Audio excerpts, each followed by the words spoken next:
தமிழன் தொலைக்காட்சி நேயர்களுக்கு வணக்கம். இன்றைய நெற்றிக்க நிகழ்ச்சியினை மோடி இணைந்திருக்கின்றார் ஐக்கிய மக்கள் சக்தியின் பாராளுமன்ற உறுப்பினர் முஜிபுர் ரஹ்மான் அவர்கள். வணக்கம் எம்பி. வணக்கம். நேரடியாக நிகழ்ச்சிக்குள் செல்லலாம் என்று நினைக்கின்றேன். நாட்டில் அரசியல் நிலைமை எப்படி இருக்கிறது? அரசாங்கத்திற்கான மக்களின் ஆதரவு குறைந்து கொண்டு வருகிறதா? நாட்டிலே அரசியல் நிலைமை என்றால் இப்போ எல்லாருக்கும் தெரியும், புது அரசாங்கம் ஒன்று வந்திருக்கிறது. மக்கள் அவர்களுக்கு பாராளுமன்ற தேர்தலில் 3க்கு 2 உறுப்பினர்கள் வழங்கியிருக்கிறார்கள். அதையோடு மக்கள் பல எதிர்பார்ப்புகளோடு தான் அவர்களுக்கு வாக்களித்திருக்கிறார்கள். எனவே அரசாங்கத்துக்கு மிக பொறுப்பு இருக்கிறது அவர்கள் கொடுத்த வாக்குறுதிகளை நிலைநாட்டுறது. எனவே அரசாங்கம் ஒன்று எடுத்தால் எங்களுக்கு தெரியும், எல்லா அரசாங்கமும் பல வாக்குறுதிகள் வழங்குறது தேர்தல் காலத்தில். அதே போல் அவர்களுடைய நீண்ட கால திட்டம் இருக்கிறது, அதே போல் ஷார்ட் டேர்ம் திட்டங்கள் இருக்கிறது. இப்போ இந்த அரசாங்கத்தை நாங்களும் பார்த்தால், இப்போ அரசாங்கம் 4 மாதம் கடந்திருக்கிறது.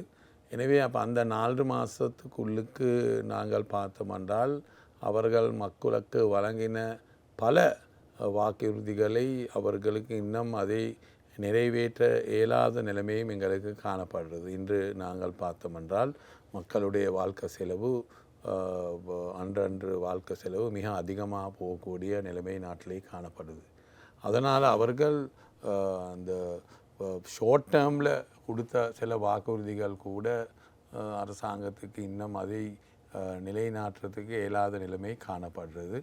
அதனால் அவர்களுக்கு வாக்களித்த மக்கள் மிக ஒரு கவலை இருக்கிறது என்று எங்களுக்கு விளங்குகிறது. அதே போல் அரசாங்கத்தில் இருக்கக்கூடிய அமைச்சர்களும் கூட சில அமைச்சர்களும் ஏற்றுக்கொள்கிறார்கள். அவர்கள் எதிர்பார்த்த அளவுக்கு அவர்களுக்கு மக்களுக்கு கொடுத்த வாக்குறுதிகளை செய்ய முடியாமல் வைத்திருக்கிறது என்றும் அவர்கள் சொல்லிக் கொண்டிருக்கிறார்கள். எனவே இப்போது எங்கள் நாட்டிலே வரவு செலவு திட்டம் வர இருக்கிறது அடுத்த வாரம். இனி அதிலே நாங்கள் பார்ப்போம் அரசாங்கம் என்னென்ன வாக்குறுதிகள் மக்களுக்கு வழங்குகிறார்கள் என்று. நிச்சயமாக நாட்டின் பொருளாதார நிலைமை மோசமாக இருந்தாலும் மக்கள் விமர்சனங்களை முன்வைத்தாலும் இந்த நிலைக்கு முன்னதாக இருந்த ஆட்சியாளர்கள் தான் காரணம் அல்லவா? இப்போதைய தேசிய மக்கள் சக்தியால் அந்த பிரச்சனைகளை ஒரே இரவில் முடிவு செய்து கொள்ள முடியாது. இப்போ எந்த அரசாங்கம் வந்தாலும் ஒரு நாள் 2 நாளில் பிரச்சனைகள் எல்லாம் தீர்க்க முடியாது. ஆனாலும் நாங்கள் பார்த்தோமென்றால் ஒரு அரசாங்கத்தில் ஒரு 100 நாள் 120 நாள் தாண்டினா அது உள்ளுக்கு செய்யக்கூடிய வேலைகளும் இருக்கிறது. இப்போ இந்த அரசாங்கம் வந்தும் எங்களுக்கு தெரியும், செப்டம்பர் 19ஆம் தேதி இந்த அரசாங்கம் உருவாகினது. அக்டோபர், நவம்பர், டிசம்பர், ஜனவரி, இப்போது 4 மாதம் ஆகிருக்கிறது. எனவே அந்த 4 மாதத்தில் அவர்கள் கொடுத்த சில வாக்குறுதிகள், அவர்கள் மேடையில் சொன்னார்கள் அத்தியாவசிய பொருட்களுடைய வெட்டை அவர்கள் நீக்கிறது என்று, அதே போல் மின்சாரத்தை குறைக்கிறது என்று சொன்னார்கள். அதே போல் நாங்கள் தெரியும் பாடசாலைக்கு செல்லக்கூடிய உபகரணங்களுடைய வெட்டை அவர்கள் எடுக்கிறது என்று சொன்னார்கள். அதெல்லாம் தேர்தல் காலத்தில் வாக்குறுதிகள், கொடுத்த வாக்குறுதிகள். அதுக்கு பிறகு இப்போ உருவாகி இருக்கிற பிரச்சனைகள் இருக்குது. உங்களுக்கு தெரியும், இப்போது கண்டெய்னர் 2000க்கு மேலே கண்டெய்னர்கள் இப்போ ஹாபரில் இன்னும் இருக்கிற, அது வெளியே போட்டுக்கள் எல்லாம் இருக்கிறார்கள். பாஸ்போர்ட் பிரச்சனை, இப்போது நாங்கள் பாஸ்போர்ட் எடுக்க போனால் இன்னும் அந்த பாஸ்போர்ட் பிரச்சனைக்கு அரசாங்கத்துக்கு ஒரு தீர்வு வழங்க இல்லாமல் போய்த்திருக்கிறது. ஏனென்றால் 4 மாதமாக இருக்குது அரசாங்கம் அதனால் இன்னும் பாஸ்போர்ட் நாங்கள் இப்போது பாஸ்போர்ட் எடுத்தால் 7ஆம் மாதம் இல்லாட்டி 6ஆம் மாதம்தான் டேட்டை வழங்குகிறார்கள் பாஸ்போர்ட் ஒன்று எடுக்கிறதுக்கு. இனி இந்த மாதிரி சீக்கிரமாக தீர்த்து கொள்ளக்கூடிய பிரச்சனைகள் இருக்கிறது. ஆனால் அந்த பிரச்சனைகள் சம்பந்தமாகவும் அரசாங்கத்துக்கு சரியான முறையிலே அதை தீர்க்க முடியாத நிலைமை தான் காணப்படுறது. நிச்சயமாக அரசாங்கம் நியமித்த சபைகளுக்கான தலைவர்கள் தொடர்ந்து ராஜினாமா செய்து கொண்டு இருக்கிறார்கள். இதை பற்றி நீங்கள் என்ன நினைக்கிறீர்கள்? நீங்கள் சொன்னது போல் இப்போது நான் நினைக்கிறேன் 5 தவிசாளர்கள் அந்த சபைகளுக்கு, அரசு சபைகளுக்கு நியமித்த தலைவர்கள் எல்லாம் ராஜினாமா செய்திருக்கிறார்கள். அதிலே அதில் உள்வாங்கி இருக்கிற பிரச்சனை என்னான்னு எங்களுக்கு இன்னும் சொல்ல முடியாது.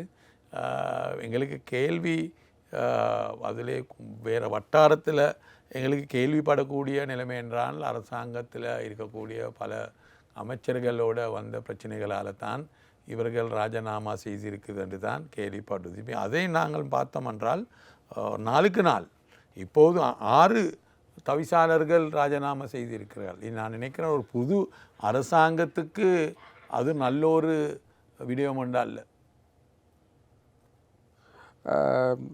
ஐக்கிய தேசிய கட்சியும் ஐக்கிய மக்கள் சக்தியும் இணைந்து கூட்டணி அமைப்பதாக நடந்த பேச்சுகள் வெற்றி அளித்துள்ளனவா? இப்படி தான் இன்னும் அந்த பேச்சுவார்த்தை ஒரு முடிவுக்கு வந்தில்லை. கடந்த காலத்தில் பல தரப்பில் இருந்து பல வேண்டுகோள் இருந்தது. ஐக்கிய தேசிய கட்சியும் ஐக்கிய மக்கள் சக்தியும் ஒன்றிணைந்து ஒரு கூட்டணியாக வேலை செய்ய இயலுமாண்டு ஒரு முயற்சியை செய்ய சொல்லி, இனி அந்த முயற்சியை தான் இப்போ பேச்சுவார்த்தை நடந்து கொண்டிருக்கிறது. 2 கட்சியும் ஒன்று சேர்ந்து எதிர்காலத்தில் தேசிய அரசியலில் வேலை செய்ய இயலுமாண்டு இனி அதை சம்பந்தமாக இன்னும் பேச்சுவார்த்தை நடந்து கொண்டிருக்கிறது. இனி நாங்கள் எதிர்பார்க்கிறது அந்த பேச்சுவார்த்தை நல்ல முறையிலே அந்த பேச்சுவார்த்தை முடித்து கொள்ள இயலுமென்று ஒரு எதிர்பார்ப்பு இருக்கிறது. இந்த அரசியல் கூட்டணி அடுத்து நடக்கவிருக்கும் கொழும்பு மாநகர சபை தேர்தலில் போட்டியிடுமா? அப்படி ஒரு முடிவுக்கு வந்தால் 2 கட்சியும் ஒன்று சேர்ந்து போட்டியிட வேணுமென்று அந்த பேச்சுவார்த்தை சரியான முறையிலே அமைந்தால் அப்படி நடக்கக்கூடிய வாய்ப்பும் இருக்கிறது. ஜனாதிபதி அன்றகுமார திசாநாயக்க சீனாவையும் இந்தியாவையும் கையாளும் விதம் தொடர்பான உங்கள் பார்வை எப்படி இருக்குது? அவர் சீனாவுக்கு முன்னுரிமை அளிக்கிறார் என்ற விமர்சனம் உள்ளது. நீங்கள் என்ன கருதுகிறீர்கள்? இப்படி தான். இப்போ எங்களுக்கு தெரியும் இந்த நாடு உடைய ஜியோ பாலிட்டிக்ஸ் சர்வதேச அரசியலை நாங்கள் பார்த்தோம் என்றால் இலங்கையிலே யார் ஆட்சிக்கு வந்தாலும் இன்று உலகத்தில் இருக்கக்கூடிய சீனாவும் இந்தியாவும் அதே போல் அமெரிக்காவும் இந்த 3 நாடுகளுடைய அச்சுறுத்தல் இலங்கை அரசாங்கத்துக்கு இருக்கிறது. இனி அது ராஜதந்திர முறையிலே அந்த பிரச்சனைகளை தீர்த்து கொண்டு எங்களுடைய நாடு எல்லா நாடுகளுடைய ஆதரவையும் எடுத்துக்கொண்டு முன் செல்ல வேணும் என்று தான் எல்லாரும் எதிர்பார்க்கிறது.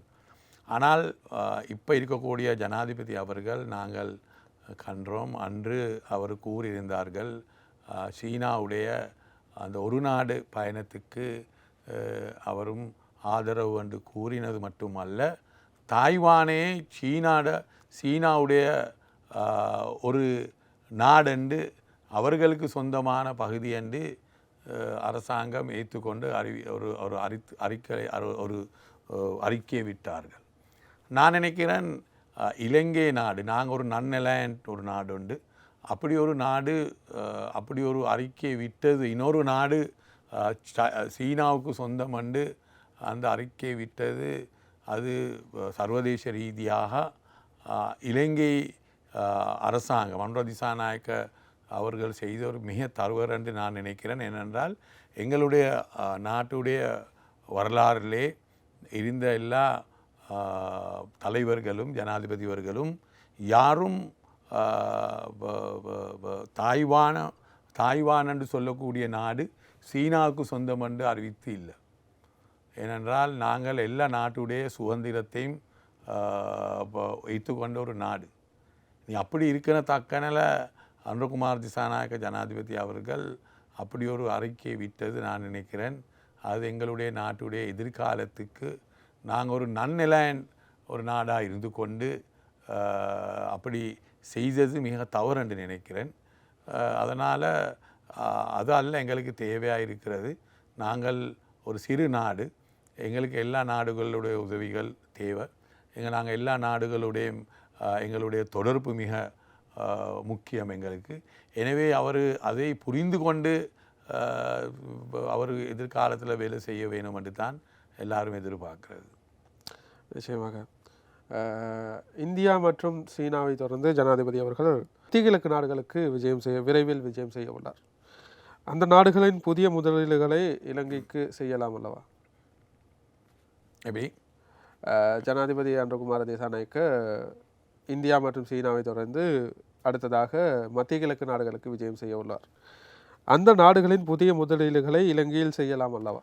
நீங்கள் சொல்ல இன்வெஸ்ட்மெண்ட் செய்யலாம். நானும் நினைக்கிறேன் ஜனாதிபதி அவர்கள் வெளிநாட்டுக்கு போகிறது புது இன்வெஸ்ட்மெண்ட் எங்களுடைய நாட்டுக்கு கொண்டு வரத்துக்கு அது நல்ல ஒரு விஷயம். அது கட்டாயமாக செய்ய வேணும் விஷயம். ஏன்னா எங்களுடைய நாடு என்னுடைய பொருளாதாரத்தை நாங்கள் கட்டி எழுப்புறது என்றால் நிச்சயமாக எங்களுக்கு கட்டாயமாக இன்வெஸ்டர்ஸ் இந்த நாட்டுக்கு வர வேணும்.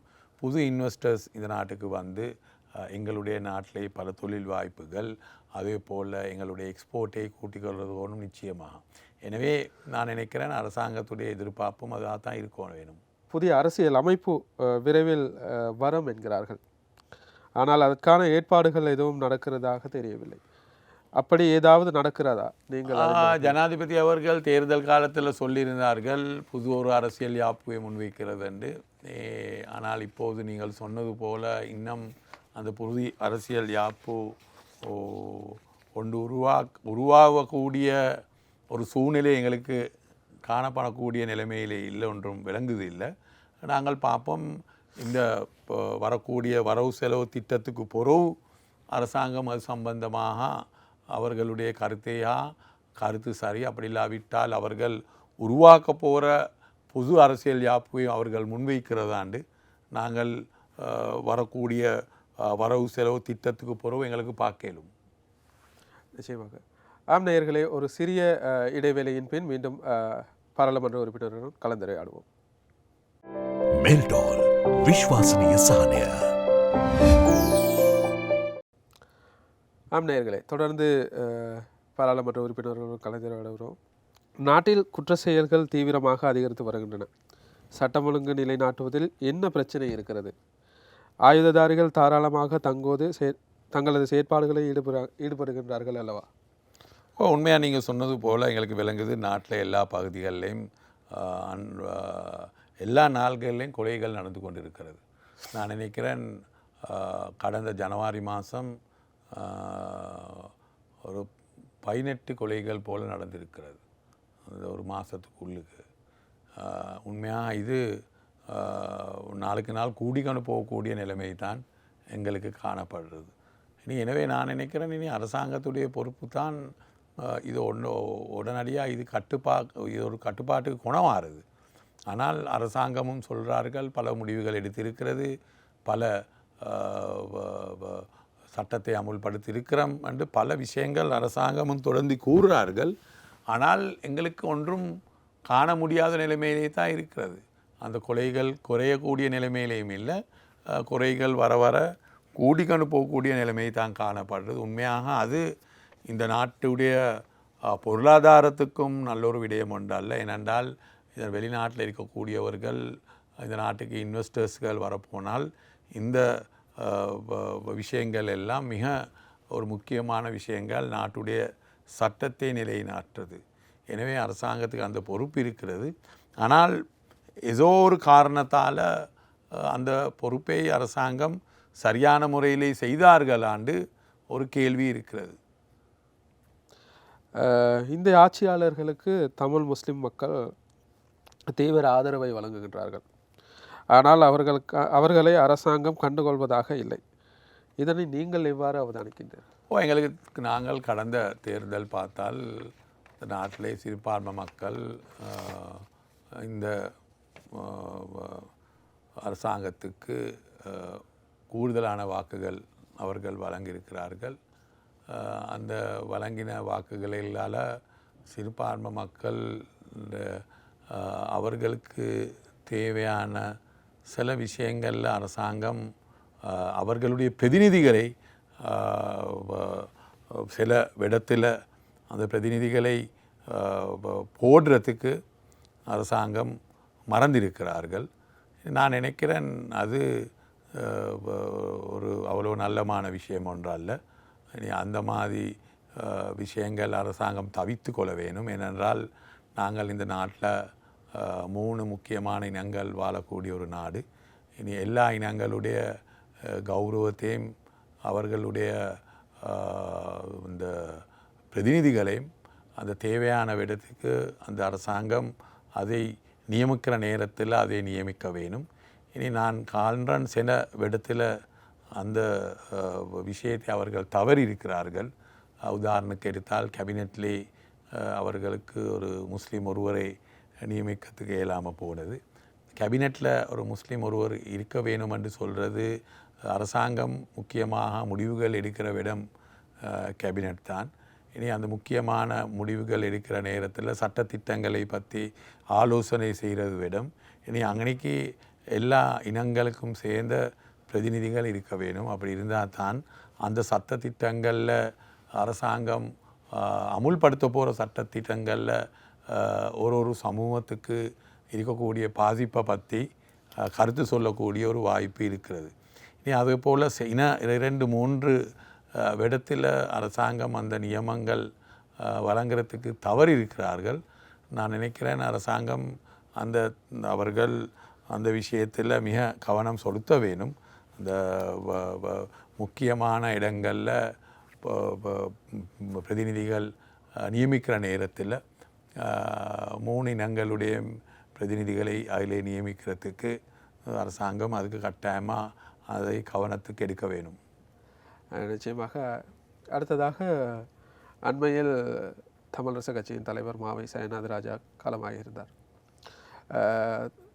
கடந்த சில காலங்களாகவே தமிழரசு கட்சிக்குள் பாரிய முரண்பாடுகள் நிலவு கொண்டிருக்கின்றன.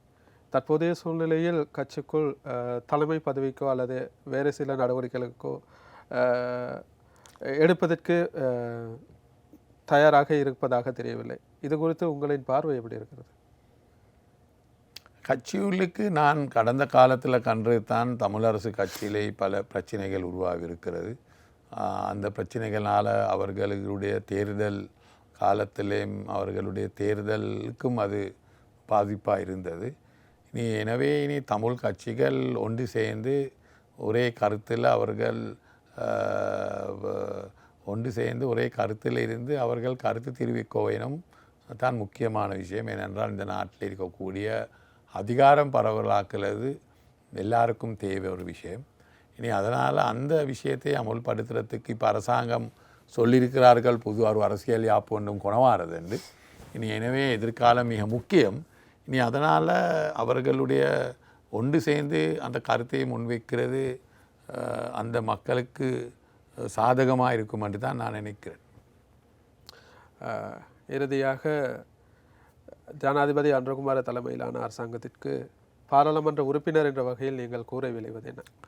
இல்லை, நான் சொல்லுறது பாராளுமன்ற உறுப்பினர் என்ற வகையில் அன்றகுமார் திசாநாயக்க ஜனாதிபதி அவர்கள் கடந்த காலத்தில் பல வாக்குறுதிகள் தேர்தல் காலத்தில் அவர்கள் வழங்கியிருந்தார்கள். ஒன்று பொருளாதார ரீதியாக மக்களுக்கு கொடுக்கக்கூடிய சலுகைகள், அதே போல் இந்த நாட்டில் ஜனநாயகத்தை பாதுகாக்கிறதுக்கும், அதே போல் இந்த நாட்டில் ஊழலுக்கு சம்பந்தப்பட்டவர்களுக்கு தண்டனை வழங்கக்கூடிய விஷயம். இது நிச்சயமாக இந்த விஷயங்கள் நடக்க வேணும். பல கோடிக்கணக்கான ஊழல்கள் செய்தவர்கள் இருக்கிறார்கள், எங்களுக்கு தெரியும்.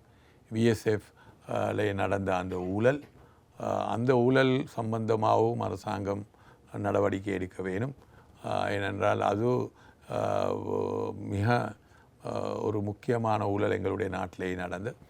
இனி அதனால் அவர்கள் தேர்தல் காலத்தில் கொடுத்த வாக்குறுதிகளை நிறைவேற்றத்துக்கும் ஜனநாயகத்தை இந்த நாட்டில் நிலைநாட்டுறதுக்கும், அதே போல் ஊழலுக்கு குத்தம் செய்தவர்களை சட்டத்துக்கு முன்னுக்கு நிறுத்தான் கடந்த தேர்தல் காலத்தில் அவர்கள் கூறின விஷயங்கள். எனவே அந்த விஷயத்தில் அரசாங்கம் மக்கள் எதிர்பார்க்கக்கூடிய அந்த அரசியல் மாற்றத்தை அவர்கள் செய்ய வேணும் என்று தான் நான் அரசாங்கத்துக்கு சொல்ல விரும்புகிறேன். நிச்சயமாக.